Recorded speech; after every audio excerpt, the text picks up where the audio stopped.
Hi there viewers, I'm the Extraordinary Tourist and welcome to day 8 of InkTober. On the screen there you can see the official rules for InkTober, followed by my unofficial rules for digital art, which I've given to myself because obviously I'm participating digitally. In case you're wondering what tools I am using, I'm using my Pablo Coast 22 pen display tablet, and I've linked that in with a copy of Clip Studio Paint EX. For this particular artwork I decided to revisit one of my old paintings from 2006 called Dog Star Puppy. It's one of my very early paintings that I did when I sort of started painting sort of animals and cats and dogs. This is one of the very first dogs I actually painted, I think. And it was sort of based around the idea of I had the idea of a rock star in my head, and I sort of somehow got onto combining that with dogs, and then had this idea of doing a puppy and doing a star for an eye, which is sort of inspired by Paul Stanley from Kiss, and that's how Dog Star Puppy came about.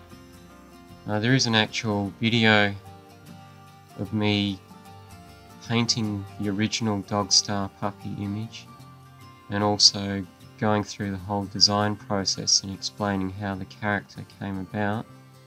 I'll put a link in the description for that. It's a very early YouTube video from 2006, well before we had HD video and well before I had a computer that could support high resolution video even, so it's quite a low res and fairly blurry video, but if you do go and check it out, I sort of hope you get a lot from it.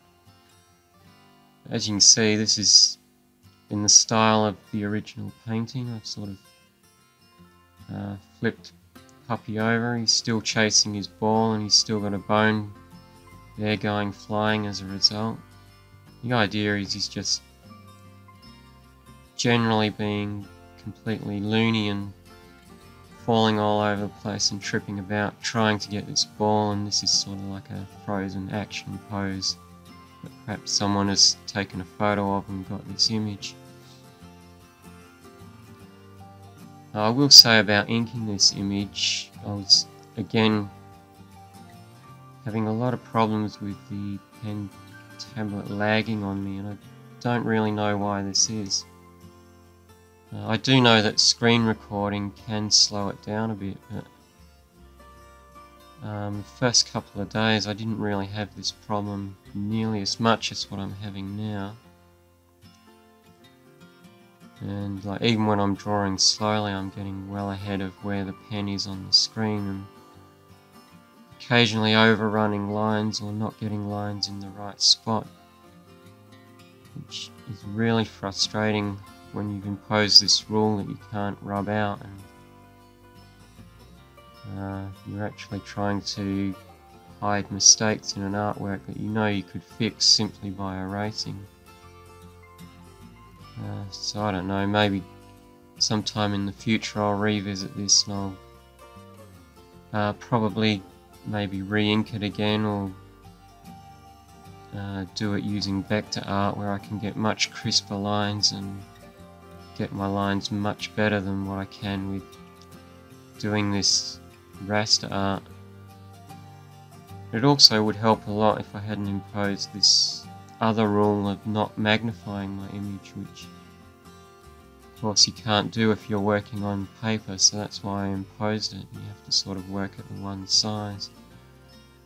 I think I should have perhaps maybe zoomed in on the page and decided that a much closer image would be a better sort of resolution to stay at rather than the one I'm in, but Yeah, here's the finished drawing. If you look closely again, you can see so the lines aren't as smooth and crisp or even as I would like.